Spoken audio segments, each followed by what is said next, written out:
I'm here in beautiful California, and there's just been this one thing on my mind.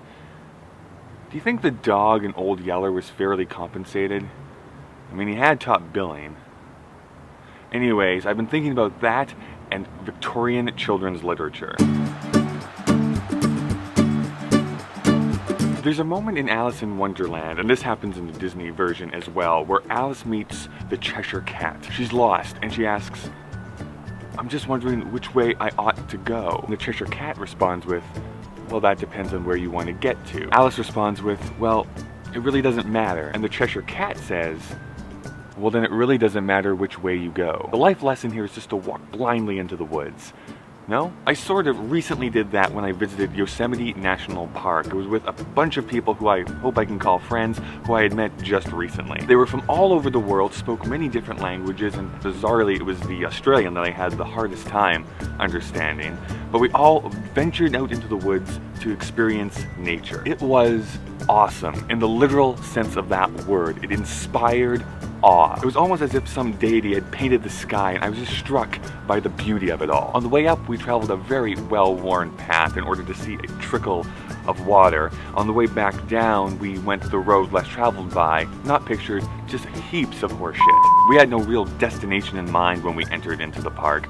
We just wanted to go somewhere together, and in that way, we got to experience our own version of Yosemite. At the end of the day, we accomplished more than we thought we would. We became closer, and I had a day that I won't soon forget. You've probably heard that old phrase, "The journey is more important than the destination." And as cliche as that sounds, it also happens to be true.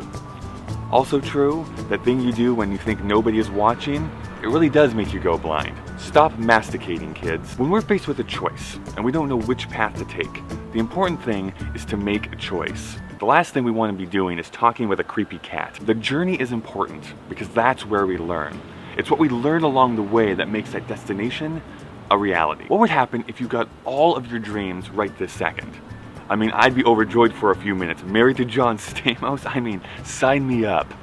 But would you feel accomplished or just overwhelmed? The reason the accomplishment means anything is because of the path it took to get there. The Cheshire Cat's advice to Alice is not that we shouldn't be making goals. It's just that it's the flip of what we've always been conditioned to think. We shouldn't be making goals in order to accomplish them.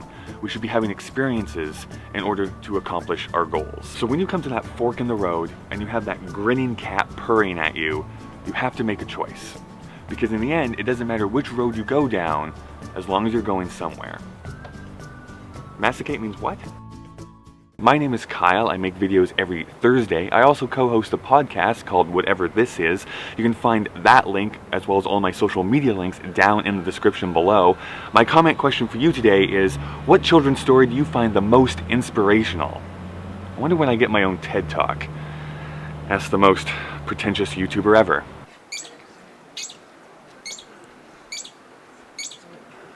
He's sending off the alarm. He's going to send for reinforcements. I think that's